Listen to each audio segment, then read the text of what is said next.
Hebreus capítulo 13, versículos 18 ao 25.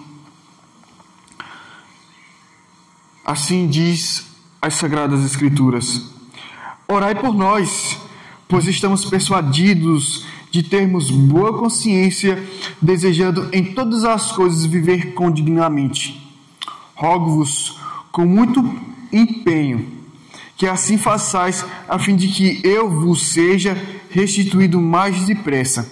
Ora, o Deus da paz, que tornou a trazer dentre os mortos a Jesus nosso Senhor, o grande pastor das ovelhas, pelo sangue da eterna aliança, vos aperfeiçoe em todo o bem, para cumprirdes a sua vontade, operando em vós o que é agradável diante dele.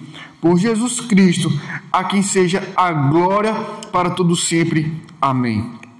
Rogo-vos ainda, irmãos, que suporteis a presente palavra de exortação, tanto mais quanto vos escrevi resumidamente. Notifico-vos que o irmão Timóteo foi posto em liberdade. Com ele, caso venha, logo vos verei. Saudai todos os vossos guias, bem como todos os santos. Os da Itália vos saúdam. A graça seja com todos vós. Amém. Bom, nós meditaremos sobre o seguinte tema: pedidos que expressam a comunhão cristã. Pedidos que exercem ou que expressem a comunhão cristã. Essa aqui é a parte final da carta aos Hebreus. E chegando nesse final, ele faz algumas considerações. O escritor, que não é identificado, expressa sua comunhão com os irmãos que receberiam a carta que seria possivelmente enviada por uma outra pessoa. O escritor não identificado, mas que já foi, pelos pais da igreja, alguns, considerada uma carta paulina, mas por dificuldade da característica do escrito aos Hebreus, por ser tão única essa carta,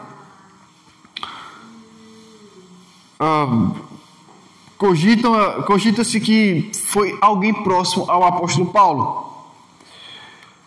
Mesmo assim, se não foi ele, alguém próximo, de qualquer forma, isso não anula o fato, a realidade de que esta carta, ela é uma carta que contém doutrinas que não se choca com as demais escrituras. É uma carta que se harmoniza perfeitamente com as demais escrituras. É uma carta cristológica. É uma carta que expressa as profundezas da pessoa de Cristo, a preciosidade da pessoa de Cristo, da obra de Cristo, e que expõe o Antigo Testamento com tanta clareza, convergindo todas as coisas do Antigo Testamento em Cristo Jesus, fazendo com que todas as coisas que vinham sendo praticadas no Antigo Testamento fizesse maior sentido na pessoa de Jesus Cristo. Então, a autoridade das Escrituras, ela não é invalidada por causa da ausência do nome do autor desta carta. Mas vejamos os pedidos que expressam a comunhão cristã nesta sessão, nesta última sessão. Nós temos o verso 18 ao 19, um pedido de oração aos irmãos. Orai por nós, diz o verso 18, orai por nós, pois estamos persuadidos de termos boa consciência, desejando em todas as coisas viver condignamente. Esse orai por nós possivelmente seja uma retórica, uma maneira de se referir a si mesmo, mas também possivelmente se refere não somente à pessoa que escreveu a carta, mas também à pessoa que seria o responsável por enviar a carta aos irmãos hebreus, os irmãos dispersos, os irmãos judeus messiânicos que estavam sendo perseguidos e sofrendo fortes tentações a abandonarem a Jesus Cristo, a fé e a igreja. Através da perseguição, ele diz: orai por nós, pois estamos persuadidos e temos boa consciência. O que o escritor aos Hebreus quer deixar bem claro aqui inicialmente é que todas as coisas que foram escritas em toda a carta foi escrito para o bem dos irmãos. Pois ele diz: temos boa consciência, desejando em todas as coisas viver condignamente. Ou seja, todas as coisas que foram escritas até aqui foram escritas com o maior desejo de agradar a Deus e de edificar a igreja. De agradar a Deus, pois essa é a causa da carta. É que seja feita a vontade do Senhor. É que o povo de Deus suporte os sofrimentos, de que o povo de Deus não abandone a fé ao Senhor Jesus Cristo, que o povo de Deus tenha Jesus Cristo como uma pessoa mais preciosa para suas vidas, enxergue nele as suas grandezas, a fim de que vejam que os seus sofrimentos não estão acima da glória, da majestade da pessoa de Jesus Cristo e todos os benefícios da fé. Então, ele deixa bem claro que ele tem a boa consciência, não somente ele, como também, possivelmente, a pessoa que enviaria a carta aos irmãos. Eles tinham uma boa consciência do que estavam fazendo. E aí no verso 19, ele diz: rogo-vos com muito empenho que assim façais, a fim de que eu vos seja restituído mais depressa. E aqui ele acrescenta ao pedido de oração que os irmãos peçam, orem ao Senhor, para que haja um estreitar dos laços. Sim, um estreitar dos laços. Por isso são pedidos que expressam a comunhão cristã. Ele diz: eu rogo com muito empenho, ou seja, eu rogo com muita dedicação. Eu peço a vocês que assim façais, ou seja, que assim vocês orem, a fim de que eu vos seja restituído, ou seja, de que eu possa estar com vocês. Quando ele fala que eu vos seja restituído, traz a ideia de que possivelmente ele já era conhecido dos irmãos, que ele em algum momento já esteve presente entre os irmãos. E ele diz: mais depressa.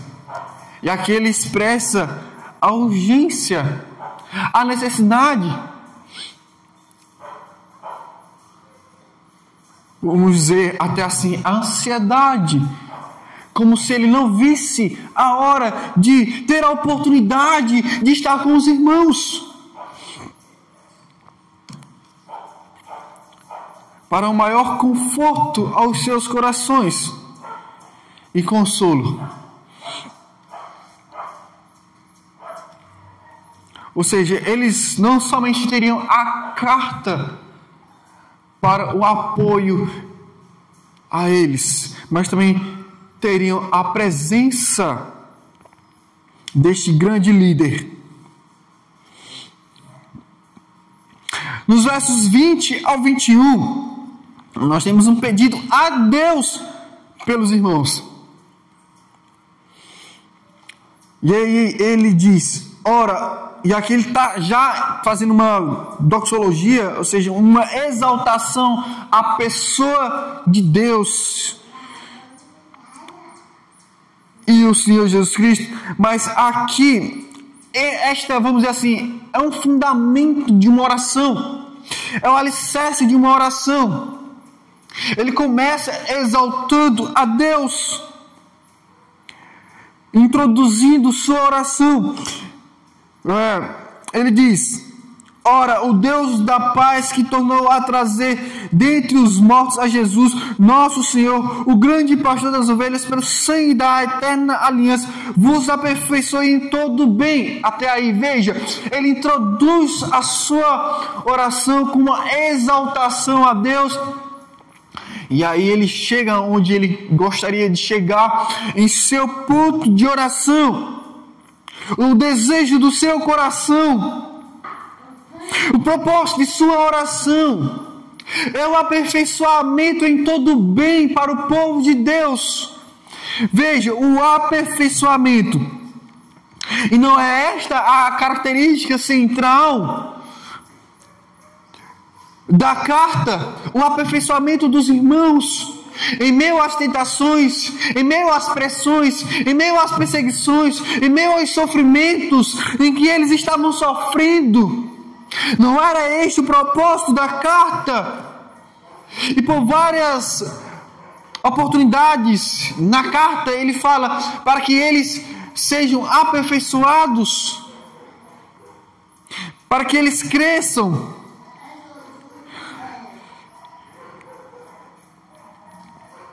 para que eles não abandonem a fé, para que eles não abandonem a igreja, não abandonem a Cristo, mas que estejam firmes, perseverantes, a fim de que sejam aperfeiçoados. Durante a maior parte da carta, ele pedindo para que os irmãos progridam, estejam firmes, para que sejam aperfeiçoados. Aqui, no final da carta, ele pede para que o Deus que ressuscitou o Senhor Jesus Cristo dentre os mortos conceda esta graça do aperfeiçoamento a eles. Esse é o ponto em que a soberania de Deus e a responsabilidade humana se unem, se juntam no mesmo lugar. Pois tanto devemos desejar o aperfeiçoamento nosso, como devemos buscar. Tanto devemos pedir a Deus, e assim estarmos também empenhados em buscar. Nós oramos e pedimos, e devemos desejar viver o que pedimos e o que oramos. Assim é feita a vontade de Deus em nossas vidas. Ele diz, ora, o Deus da paz. Aqui o Deus da paz possivelmente se refere ao fato de que este Deus, ele é o Deus que se reconcilia com os pecadores. Este é o Deus que se reconciliou com eles através de Cristo, que se reconciliou conosco através de Cristo. O Deus da paz é o Deus que entra em reconciliação com o povo que antes era um povo inimigo. O Deus da paz que tornou a trazer dentre os mortos a Jesus, nosso Senhor. Ou seja, Jesus Cristo foi ressuscitado através do Deus da paz. Não é? Ou seja, a ressurreição do nosso Senhor e Salvador Jesus Cristo, ela foi operada através do próprio Pai, o Espírito Santo, trazendo Ele a vida, cheio de glória e de majestade, como nós já sabemos como foi a sua exaltação ao ressuscitar dentre os mortos.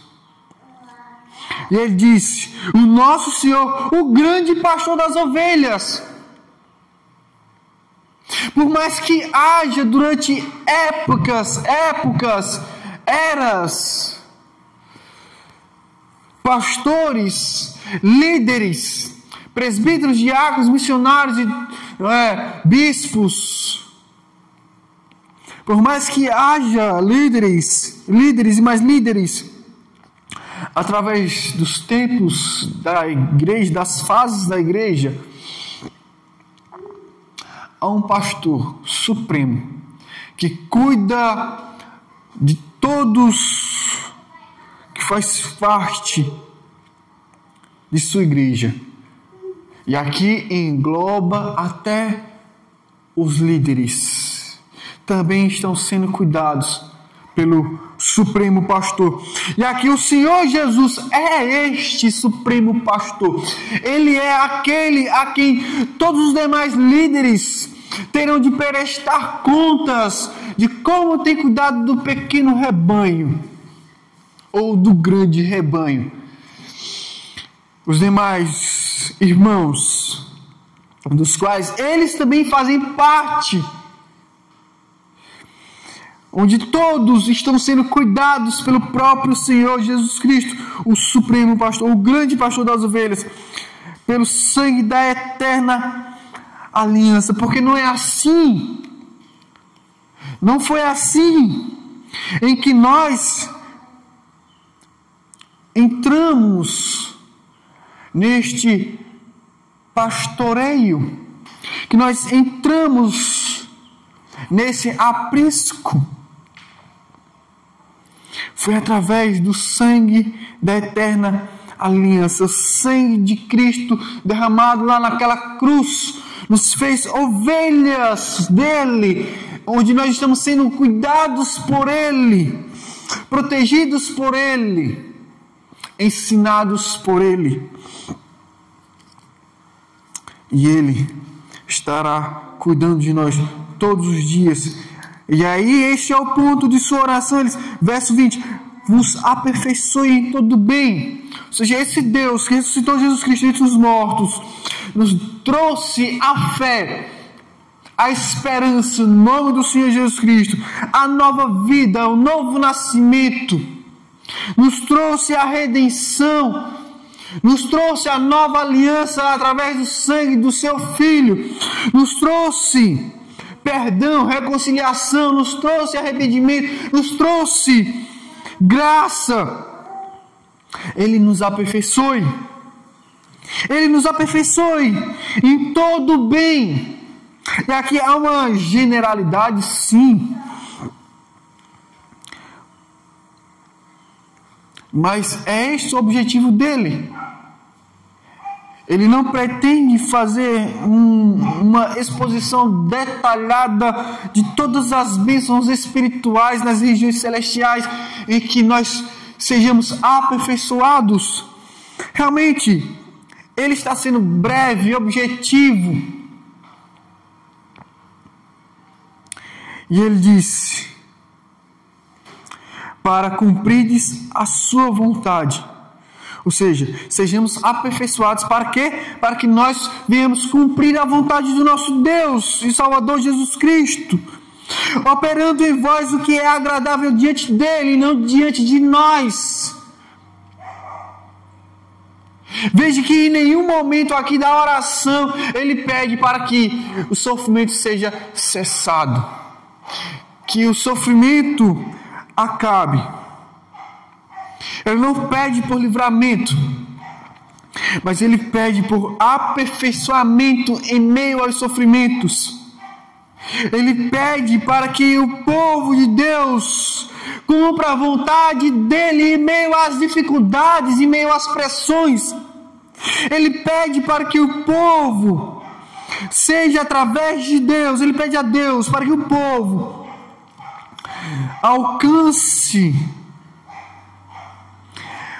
um estágio, cresçam melhorem a ponto de agradarem a Deus e façam aquilo que é da vontade dEle e vivam conforme a vontade dEle. Por Jesus Cristo, a quem seja a glória para todos sempre. Amém. E veja, ele conclui a sua oração em nome do Senhor Jesus Cristo. Esse por Cristo, a quem seja a glória para todos sempre. Amém. Assim seja. Este é o amém. Assim seja feita dessa maneira. Veja, por que seja feita dessa maneira? Porque assim seja. Porque a sua oração, o seu pedido expressa a comunhão cristã, expressa o progresso na fé cristã, expressa o aperfeiçoamento dos santos, porque essa é a vontade do Pai, essa é a vontade do Senhor Jesus Cristo. E para este propósito, Deus está operando em nosso favor, em meio aos sofrimentos. Verso 22 e 23, nós temos um pedido para aguentarem a exortação. E veja, esse pedido ele foi necessário, esse pedido ele é importante. Como muitas vezes os líderes, muitas vezes precisam ser um pouco mais rígidos com os membros, precisam ter urgência em suas falas, expressam suas preocupações no momento de ensino, de exortação, de chamar a atenção aos irmãos. E muitas vezes também não são bem interpretados. Muitas vezes não são bem aceitos. São confundidos por não expressarem amor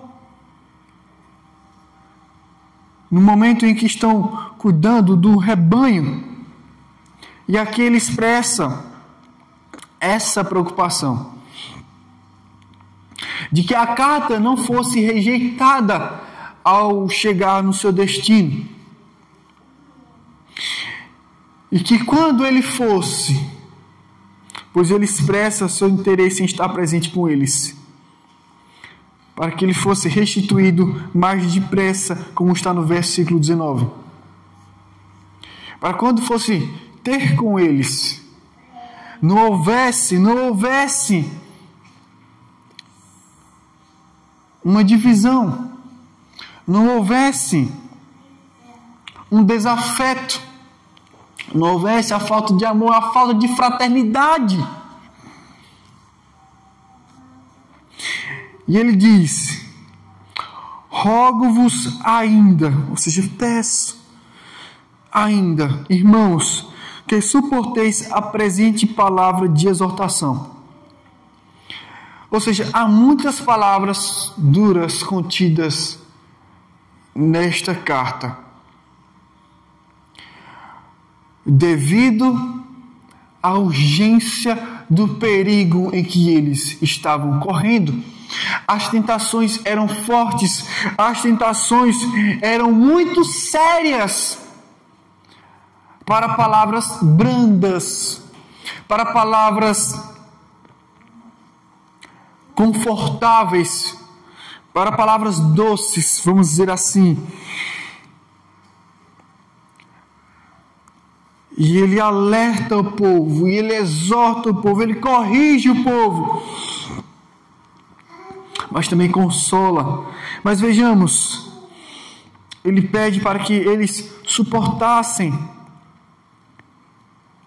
as palavras que estavam sendo expressas na carta, pois eram palavras de correção, ou seja, era para o bem deles, como ele expressou isso logo no início. Orem pela gente, orem por nós, pois nós estamos persuadidos de termos boa consciência. Tudo que foi escrito até aqui não foi escrito para o mal, mas para o bem. Não estavam sendo mal intencionados. Não estavam pressionando o povo, mas de alguma forma urgente ajudá-los. Rogo-vos, irmãos. E ele diz: tanto mais quanto vos escrevi resumidamente. Traduzindo, havia muito mais para falar, não é? Havia muito mais para falar. E veja que essa é uma das cartas mais longas. Ela não é uma carta tão curta com relação às outras que nós temos aqui no Novo Testamento. Mas veja, é uma carta até de forma expressiva, em termos de conteúdo. Mas veja, ele expressa que poderia falar muito mais. Assim também, todos os líderes, quando estão exortando, por mais que alguns já não estão mais suportando, as palavras, tenham paciência, ouçam e considerem que é pouco, e por razão de ocasião, às vezes sim, são palavras curtas, breves e não longas. E até mesmo para que os irmãos não sejam sucumbidos por tamanha exortação, é que é falado de forma resumida. E ele diz: notifico-vos que o irmão Timóteo foi posto em liberdade, ou seja, estava preso. E aqui, possivelmente, com esta fala dele, possivelmente ele não estava preso, mas Timóteo estava. Com ele, caso venha logo, vos verei. Ou seja, ele expressa a necessidade ainda de ver os irmãos, como ele já fez no início, no verso 19. Aqui mais uma vez ele fala sobre ver os irmãos, e ele não pretende ir sozinho, mas ele pretende ir acompanhado de Timóteo, e ele está aqui praticamente aguardando a vinda de Timóteo ao seu encontro.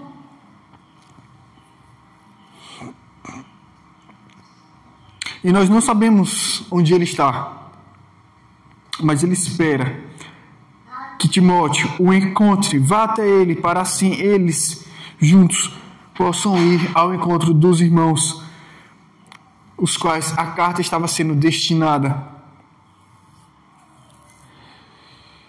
E veja, ele pede para que os irmãos aguentem, a exortação. E aqui, mais uma vez, ele procura trazer um consolo de que recebessem a carta de exortação e recebessem sabendo que é expressão de amor, sim, que era para o bem deles, sim, e que eles estariam tendo a oportunidade de não somente receber a carta, mas também de receber a presença deste homem e grande pastor. Veja as marcas de um grande pastor. Ele não somente exorta, mas ele procura também estar presente. Procura também estar junto com os irmãos. Veja os pedidos que expressam a comunhão cristã. E nos versos 24 ao 25, nós temos o pedido de cumprimento a todos os irmãos. Verso 24, saudai todos os vossos guias. Ou seja, ele reconhece que não somente ele, mas os demais líderes daquelas respectivas pessoas teriam a consideração, o respeito da parte dele, mas que houvesse esse respeito entre todos. E veja que isso aqui é maravilhoso, porque já corta toda possível divisão, toda possível hierarquia, mas igualdade, simplicidade, de que não somente ele, que possivelmente era o principal líder, mas que os demais que estavam com eles recebessem as devidas considerações. Por isso ele pede para que eles se cumprimentem, que haja essa expressão de comunhão através do respeito, do cumprimento. Ele veja, todos os vossos guias, haja assim esse respeito, o cumprimento. Eles, bem como todos os santos, ou seja, os irmãos, os demais irmãos. E aí ele fala todos os santos, uma expressão digna de todo cristão perseverante nos caminhos do Senhor, e que tem se perdido ao longo das eras, das épocas. Já não se usa mais essa expressão, chamar de santos os irmãos, né? A santa irmã, o santo irmão, devido à associação com o catolicismo. Nós não deveríamos nos desapegar àquilo que é nosso, aquilo que nos é dada, conforme a vontade do Senhor. Palavras tão lindas, maravilhosas, que expressam a nossa vida de busca de santidade, de vida coerente com a nossa fé. Santos, sim, ele diz, não somente os líderes, mas haja um cumprimento e um respeito, não é? Com os demais irmãos. Considerem a todos. E ele termina dizendo, os da Itália vos saúdam. E aqui há duas possibilidades. Ou ele estava na Itália, ou havia irmãos italianos com ele. Não se sabe ao certo, nem de sua localidade, nem necessariamente o que significaria esta expressão, os da Itália vos saúdam, mas aqui expressa ainda mais a comunhão entre os irmãos, a consideração de igreja para a igreja, de grupo cristão para grupo cristão, de comunidade para comunidade, de irmãos para irmãos.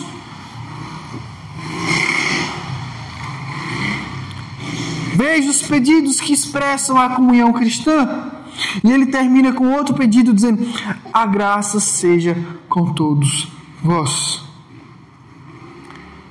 E ele finaliza de uma forma maravilhosa, a graça seja com todos nós. A graça aqui é o favor de Deus para com seu povo. A graça de Deus, que muitas vezes é definida como favor imerecido, mas que também pode ser muito bem entendido como a ação de Deus nos capacitando para progredirmos e prosseguirmos na nossa jornada cristã. É um favor imerecido de Deus, sim, mas que nos impulsiona, que nos guia, que nos direciona no viver cristão. Que Deus nos abençoe, que Deus nos guarde. E vejamos o que nos ensina essa passagem. Vejamos, primeiro, que orar nunca é demais. Orar nunca é demais.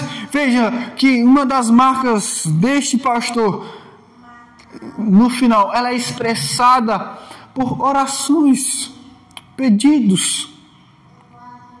Orar nunca é demais. Deve envolver a todos para o mesmo propósito. Veja que eles se colocam num grande exemplo de oração, de homem de oração.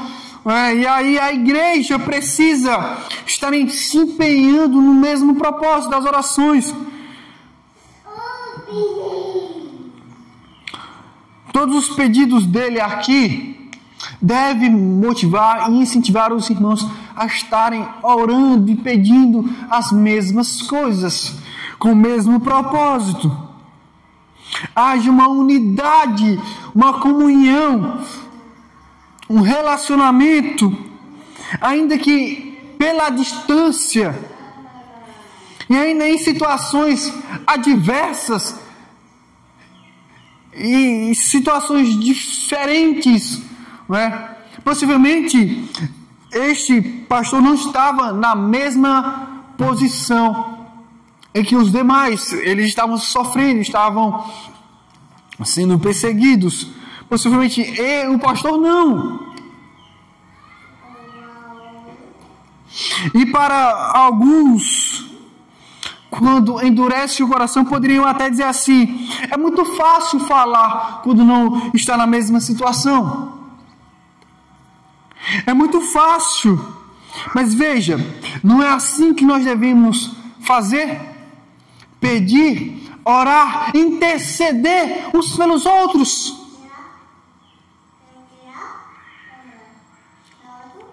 Porque não é assim que também expressamos a comunhão, a verdadeira comunhão, a verdadeira vida cristã.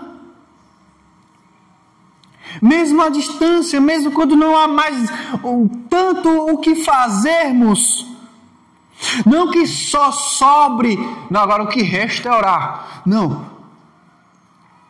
A única coisa que nós podemos fazer é orar. Acima de tudo que nós podemos fazer é orar. Antes de tudo que nós podemos fazer é orar. É interceder uns pelos outros. Uma outra coisa que nós podemos perceber aqui, que nos ensina muito, é a preocupação e urgência da carta. É a preocupação e urgência deste pastor, escrevendo para esses irmãos. E talvez uma das coisas mais mal entendidas na preocupação e na urgência, a questão mais mal interpretada e mal entendida, é que os irmãos, às vezes, quando estão sofrendo,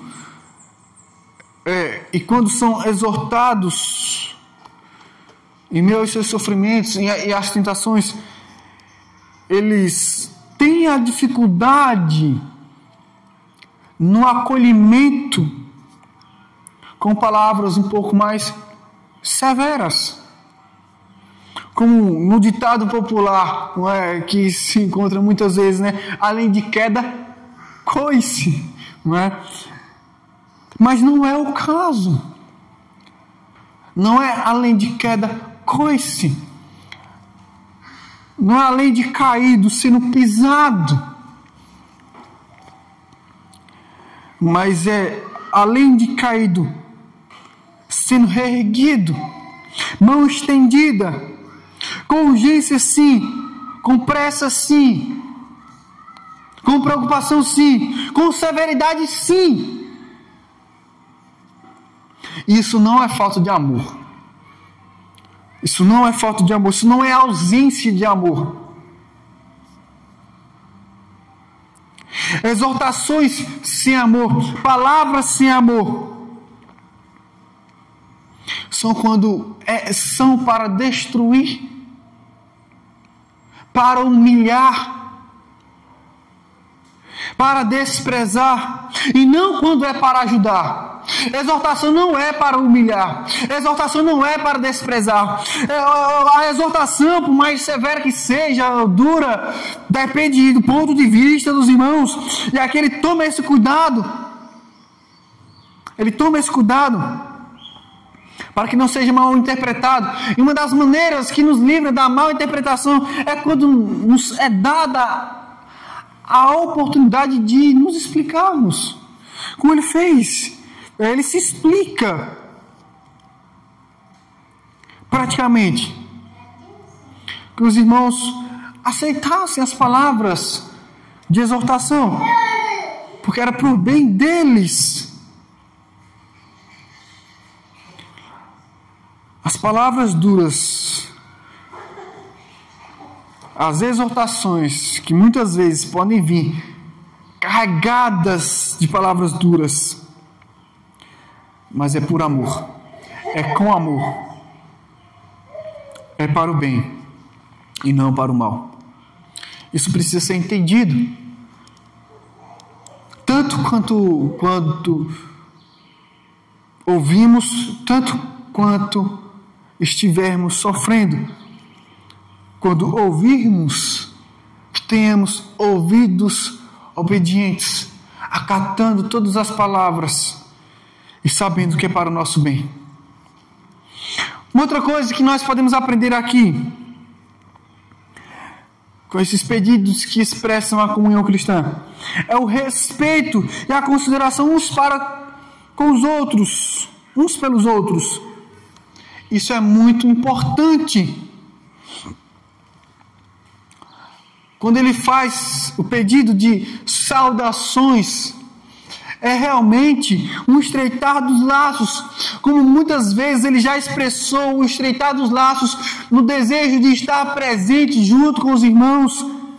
Esses pedidos de fraternidade, eles são importantes, porque expressa sim o cuidado, o amor uns para com os outros, de líderes para liderados, de liderados para líderes, onde todos são abraçados, onde todos são consolados, onde todos recebem os devidos cuidados, nos mínimos detalhes, até nas saudações, nas palavras que expressam respeito, amor, carinho e consideração. Sim, palavras de afetos, carregadas de amor, de carinho e de cuidado. Que assim Deus nos abençoe com esta rica mensagem, com este lindo momento final dessa carta. Em nome de Jesus. Amém? Oremos. Senhor Deus, querido Pai, eu te agradeço pela tua palavra, te agradeço por nos conduzir em graça sobre graça, por chegarmos ao fim desta carta, de entendermos, Senhor Deus, todo o propósito da carta, e de entendermos, Senhor Deus, as grandezas de Cristo, entendermos os propósitos das exortações, a necessidade das exortações, a precisão, a urgência, a necessidade das palavras duras, muitas vezes. Aqui demonstra-se verdadeiras características de um líder que não bajula, não passa a mão na cabeça dos irmãos quando estão sendo tentados a pecarem contra o Senhor Jesus Cristo, contra a igreja, contra Deus. Mas são chamados a atenção, a se arrependerem, a retornarem, a voltarem atrás, a não cederem a tentações, mas progredirem, prosseguirem, perseverarem, firmes nos teus caminhos, para crescerem em todas as coisas, que é o cabeça Cristo. Nós podemos perceber também, Senhor Deus, pela tua rica e graça, é que O conhecimento que ele traz é profundo. O entendimento é profundo. A ligação entre a antiga aliança e a nova aliança é maravilhosa, é única. Por isso, é uma carta tão preciosa para nós, mesmo nós sendo gentios, cristãos gentios, e não judeus. Mas ainda há muitas lições maravilhosas para nós. E nos motiva, porque também é carregada de muitos exemplos de fé, de homens e mulheres de Deus que suportaram os sofrimentos pela fé. E que muitas vezes preferiram até enfrentar os sofrimentos e suportar os sofrimentos pela fé. Que assim o Senhor também nos ajude a suportar os sofrimentos para o fim do nosso aperfeiçoamento. Que desejamos dia após dia esse aperfeiçoamento. E que busquemos esse aperfeiçoamento. Nós venhamos expressar a comunhão em ações e palavras, sempre que nos for dada a oportunidade, como foi aqui também nesta carta. A oportunidade por hora era através da carta. Mas o desejo e a intenção do escritor também era estar presente com os irmãos. Que assim tenhamos esse mesmo sentimento. Em nome de Jesus. Amém.